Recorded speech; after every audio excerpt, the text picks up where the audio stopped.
Yo, peace was good. Happy hump day. Welcome to another hip hop review. This is part 279. The album that I would like to review today is Kool Rap and DJ Polo with their second album or their second installment of the trilogy, Wanted Dead or Alive, released in 1990. You guys should know who Kool Rap is. I did a review on his on the first album, Road to the Riches. I did that yesterday. If you guys haven't peeped, definitely check it out when you guys get a chance. I appreciate all the comments and love. I appreciate that. Definitely more to come. So I just had to show you guys that. All right. So, after the release of Road to the Riches, Marley Marl, because everybody knows that Marley Marl did the production on the album. They pretty much fully produced that album. But that man became a man of demand because he was working on a lot of people. He was working with Roxanne Shante with the Bad Sister album that came out in '89. Then he worked with Craig G with the Kingpin album. He did some stuff on the Big Time album with Heavy D. And then going to 1990, he was working with Tragedy when he was doing Intelligent Hoodlum. But everybody knows that wasn't his name. They just used Intelligent Hoodlum for marketing purposes. But his name has always been Tragedy. He didn't become Tragic and Death until like the mid to late 90s. So he worked on that album. Then he was working on L. Cool J's Mama Said Knock You Out, was a critically acclaimed album. I did a review on that album years ago. Definitely check that out when you guys get a chance.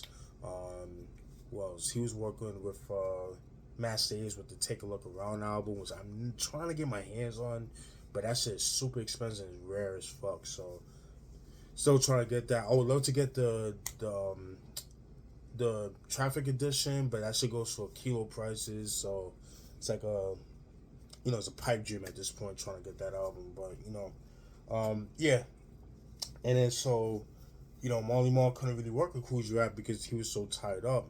But then Eric B of Eric B Rakim, both being him and Kool Rap being from East Elmhurst, they pretty much knew each other. It's like, yo, let me work with you, and boom, that's it. And that's how this album came about. And at the time, Lost Professor was a up-and-coming producer at the time. He was kind of like under the tutelage of Eric B and that kind of thing. So, and that's how that came about. So, and that kind of thing, Lost Professor did a big chunk of the production on this album. Pretty much, he did the majority of the album, and that kind of thing. So, yeah, so show you what the CD looks like. Alright, Kool Rap right here, DJ Polo, rest in peace to him. The album spawned 3 singles. The singles include Streets of New York, which there's a video for, Erase Racism, which is also a video, and Bad to the Bone, which I don't think there's a video for, but that's considered to be the 3rd single. Alright, so let's get into it. Show you what it looks like.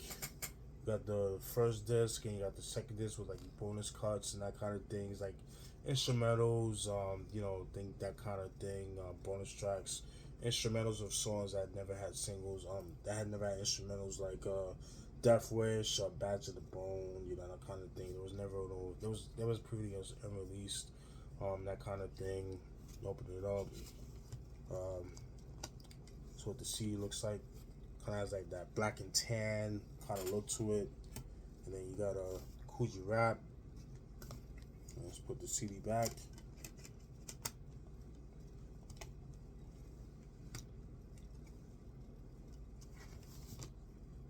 Alright, DJ Polo right there.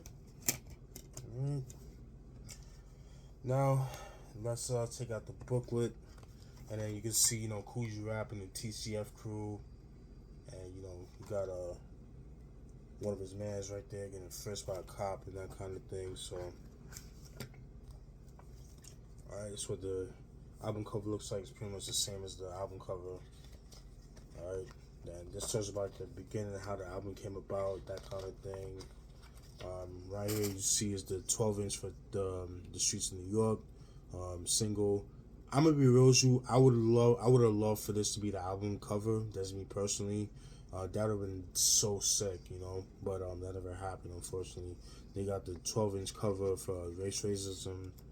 Then you got Kool Rap and the DJ Polo and the TCF crew. Got right here. Then you got the lyrics. the album, lyrics. Then you kind of have like a zoomed in version of the Streets of New York album cover, like a more up close look to them. So that was pretty cool. Lyrics, lyrics, lyrics, lyrics. And then you got the credits for the first disc, and it got like the producers and all that. Same thing with the second disc and that kind of thing. So, pretty cool. All right. Now, let's get into the meat and potatoes of the album, the track list, and the breakdowns of the songs. All right. So track 1, which is the first single, "Streets of New York," released in 1990. Really enjoyed this track. Definitely one of my favorite tracks. The way to start the album. In this track, he talks about living the ills of living in New York, and that especially at that time during the crack epidemic. Quick story. I remember back in like this had to be like 91. I remember my father, God bless the dead, and my mom. I remember as a kid being 4 years old, just watching them. They would pick up crack vials in the grass and stuff like that because the crackheads would use up the crack vials to do what they had to do, and then pick it up with like empty crack vials and stuff like that, and and it didn't help. They had drug dealers that would hustle, if not in front of my house, but across the street from my house. So ecstasy, all types of shit, and that kind of thing. So yeah, it was crazy, and this is like the early 90s, so just had to throw it out there. But like I said, it talks about the ills of living in street New York at that time, especially during the crack epidemic. I love the video for it too. It's really dope. Something that could never be done today, unless it's like on some you put like a advisory, like they'll put on a World Star Hip Hop or whatever the case may be, or put like a age determined, like not safe for kids type of thing. But I like the line when he said the drug dealing fanatics, but you don't know static because they got crack addicts with automatics. Shootouts for a desire for territory. A kid got caught in the crossfire. A tired mother can't take no more. She grabbed a bottle full of sleeping pills and took about 24. Damn. Human beings are laying on the pavement because they're a part of a mental enslavement. The cops, snipers, little babies in dirty diapers. This type of love is making you hyper. People scouting a torched out building and got killed when the cold air filled in. God damn, that's fucking crazy. Woo! Very descriptive. That right there, you can tell that Kool rap is getting a little bit more graphic with his lyrics. He's more observant about things, so that's really dope. And a little fact about Streets of New York, Anton Persansky, who was the engineer, the saxophone and the keys, he played out the keys as well as the sax. He played all that on a keyboard, so I thought that was pretty interesting. Something to share with you guys. Really, really dope. Alright, so that's track 1, Streets of New York. Track 2, Wanted Dead or Alive. Another dope track right there. Really enjoyed that track. In this song, he talks about him and his crew, working for the mob and doing a bank heist and that kind of thing, and being on the run from the cops. So that's pretty much what I got from that joint right there. Really enjoyed that. I like the line when he says, "I keep stepping with a 9 on my waistline. Got 16 shots and I don't waste mine. Never fess cause I dress with a bulletproof vest. Try to test, I leave a bloody mess. Driving a Saab that connects with the mob. Bank job, plenty niggas I robbed. Bloodstains on my baddies. A sucker got rowdy. I saw a shot him in the alley." Woo! Man. Woo!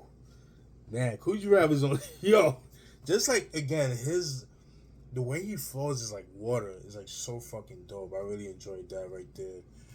So that was track 2, Wanted Dead or Alive. Track 3, Money in the Bank, featuring Lost Professor, Freddie Fox, and Ant Live. Fucking dope shit right here. Dope posse cut. Ant Live, rest in peace. I think he died back in 2016. He was Eric B's brother. He was a street dude, at that time, but he rapped too, so had to throw that out there. But that was a really dope track, one of my favorite tracks. I wish there was a video for that. That would have been dope. to me, Freddie Fox caught a body with this shit. I like the one when he says, "I grabbed the mic and I loaded like a long 4-5, huh? And dare you to riff or even sneeze as I blow to your knees." Pause. Have you curled up in a corner like a dog with hoof mouth disease, spitting razor blades, cutting veins you can't stitch? I got you screaming like a bitch. Damn. Woo. Woo. Man. Yeah, Freddie Fox was he was lethal, man. I'm trying to get his first album, Freddie Fox is here from '89. That's another rare album that I can't seem to get my hands on. It's either because it's like non-existent or it's just really expensive, you know. So at some point I would like to get it. I do have it on vinyl. I got it on vinyl, like I bought it years ago for like $1 in the flea market, but like I'm trying to get the CD. So yeah, really good stuff right there. All right, so that's track 3, Money in the Bank. Track 4, Bad to the Bone, another dope track right there. Really enjoyed that. One of my favorite tracks. Love the beat. It's a braggadocio track talking like he's the illest dude, you know, like the baddest dude, that kind of thing. I like the line when he says, "Keeping the stats and cash flow, profiles kept low, more dough than Barry Manilow. Fly cars, I got diamonds in jelly jars. To earn respect, collecting bar fight scars. Stuck talking with a chick when I'm walking. Midnight stalking, all the suckers by be hawking. And I mix while I be waxing your Cadillac, smooth as a sax. But I can cut you like an axe." Whew. And like I said, that was the third single of the album. Really dope shit right there. Bad to the Bone, track 4, ill shit. Then we got track 5, Talk Like Sex. Another one of my favorite tracks. Really enjoyed that. Apparently that was produced by Kool Rap. Yeah, so really dope joint right there. I like the line when he says, "Kiss your breast and to your navel," and then I skip because the only thing I'm licking is your ass with a whip, and it's a real freaky scene. I'm hitting girls with their heads in a guillotine. Why I'm squirting a busting nut and get up and wipe my dick with your curtain. God, that is so grimy. Oh my god, that's just so fucking dope. That was track 5, Talk Like Sex. Track 6, Play It Again, Polo. Man, dope track. Definitely one of my favorite tracks. I love the beat for that. That was produced by Lost Professor. I like the line when he says, "You need a fiction for your fake rhymes, lyrics, and weak mixing. You robbing them blind like Nixon. Some got shook when they took a look. I'm burning you up like lyrics there are pages to a cookbook. I attract more kids than Wanda Rama. Rhymes got more drama than Black Mama, White Mama. You get defeated, decapitated, captivated because you hated the fact that G-Rap made it." Whew. Dope. Wonderama, for those that don't know, Wonderama was like a amusement park. I think it was like in Connecticut or some shit like that, or Jersey. And then Black Mama, White Mama was a movie that Pam Grier did back in like '73. It was kind of like a lesbian softcore porn type of joint right there. But yeah, pretty dope shit right there. But yeah, Play It Again, Polo, dope shit. Track 7, Erase Racism, which was the second single of the album. Dope track. It's kind of like it's more of a conscious track, that kind of thing. In this track, this song was produced by Biz Markie and Kool V. Recipes to Biz Markie. This song is pretty much dedicated to Yusef Hawkins. Yusef Hawkins was a 16-year-old kid from East New York. He went to Bensonhurst because he wanted to buy a car. But unbeknownst to him, there was like a mob of people from the neighborhood, you know, trying to attack him and his boy. He ended up getting killed and that kind of thing. So this is unfortunate. And then they had the riots and stuff like that. So, you know, obviously, it was like him getting killed was racially motivated. So everybody knows that. But yeah, I like the line by Kool Rap when he says, "Siberian's no better than Nigerian. I bring a rattle to a battle you see me in. I'm no villain, so why would I be killing Indians? My nationality reality, and yo, a prejudiced man's a man of a devil mentality." Whew, that's powerful. That is powerful. That is fucking dope. But yeah, that was track track 7, Race Racism, featuring Big Daddy Kane, Biz Marquee. Dope shit right there. Dope video too. All right. Then we got track 8, Kool is back. Dope track. It's just like a one verse track. Really dope joint right there. I like the line where he says, "I stand tall, play the wall, watch your brain stall, and watch your ass like rainfall. I think you need a replacement. You're illin', calling that building boy. You're still in the basement. My brain swells to jam like a pelican, fresh out of breath. Death left you like a skeleton. I'm gonna need your full cooperation. This is a matter of life and death operation to ease a man in the seeds of surgery being done without anesthesia." Woo, man, fucking dope. So that was track 8. Kool is back. Track 9, Play It Cool. Really dope track right here. Dope track. Love the beat for that. I like the line when he says, "Suckers panic to the ladies. I'm romantic. I'm and gigantic, just like the Atlantic Ocean as I flow in slow motion, and I be cooking you suckers like tan lotion. The K double O L G R A P and the P O L O would like you to say hello to your mellow fellow. Where are you? What are you? Yellow? You're hiding like a coward, and I don't allow it. You get devoured because you can't cope. Because I am dope, and you don't have no prescription." Whoo, fucking dope. That was track 9, Play It Cool. Dope shit right there. Track 10, Death Wish. Definitely one of my favorite tracks of the album. Really enjoyed that. I love the line where he says, "Fuck around, the price is more than McDonald's pays. And you can sing my blues to Billie Holiday. Put your ass in my path and I'm a blasted. Mind of a matter, I burn like battery acid. Terrorizing, sizing up the guys, a finger on the trigger. When I pull it, a bullet's flying. G's a madman, came from the Badlands. Crushed niggas in my bare hands like beer cans. Leaving the gas like the New York slasher. Showing my interest in trends like a flasher." Woo! Woo! Yo. Yo. Woo! Yo, G-Rap is that nigga, man. Like, I'm telling you, within this album, again, his lyrics has gotten a little bit more, like, more intricate, excuse me, can't even talk today. Got more intricate, more violent, more brutal. His wordplay is just like no tomorrow. But yeah, Death Wish, definitely one of my favorite tracks. Love the beat for that. Track 11, Jive Talk, dope track right here.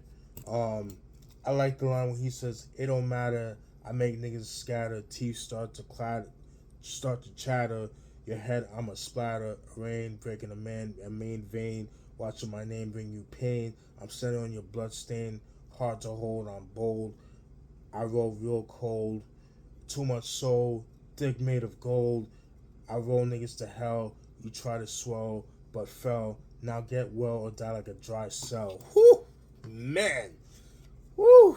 Yo, Kool is that nigga, man. I love that shit. So that was track 11, Jive Talk.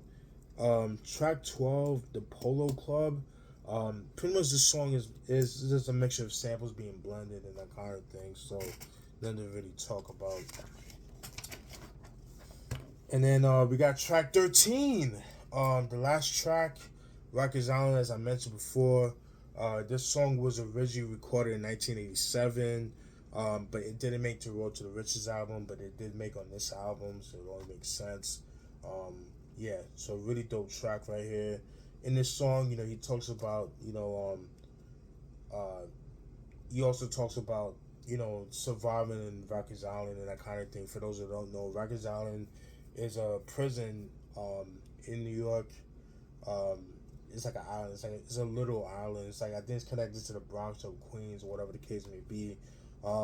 It's like one of the most brutal, most corrupt prisons in New York City in the United States.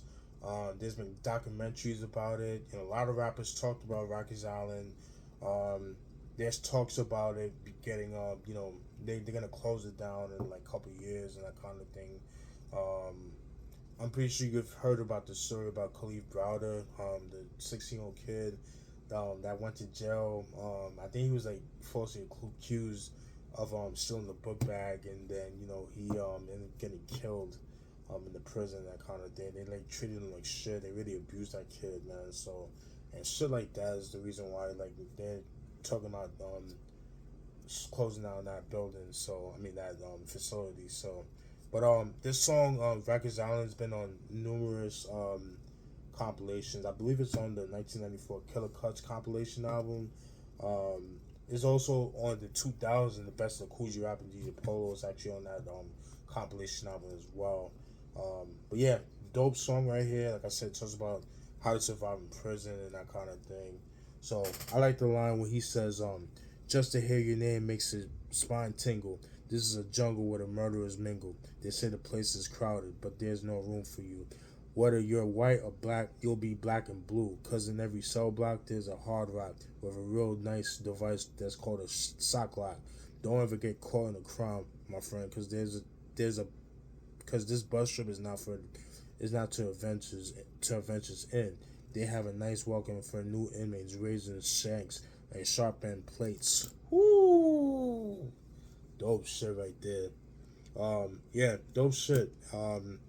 Really, really enjoyed that. I'm kind of glad it went on this album because honestly, I don't think it would have fit on Road to the Riches. Although the production is a little bit older, but because how brutal this album is, I think it was more fitting on this album. So it was definitely well executed on Kool Rap's part. And then the second disc, is pretty much like I said, it's like you know, remixes, instrumentals, and that kind of thing. So nothing too crazy. But yeah, overall, this is definitely one of my favorite albums from Kool Rap and DJ Polo. Just Kool Rap in general, very very dope. I rarely hear people talk about this album. I really do. I think it's like one of the more underrated installments of the series, in my personal opinion. One of his most underrated. I really love this album. I just love the production on it. It's very suiting to Kool Rap's rhymes and that kind of thing. I don't know if Marley Marl would have done a good. I mean, not to say he wouldn't have, but it still would have had that. I don't know.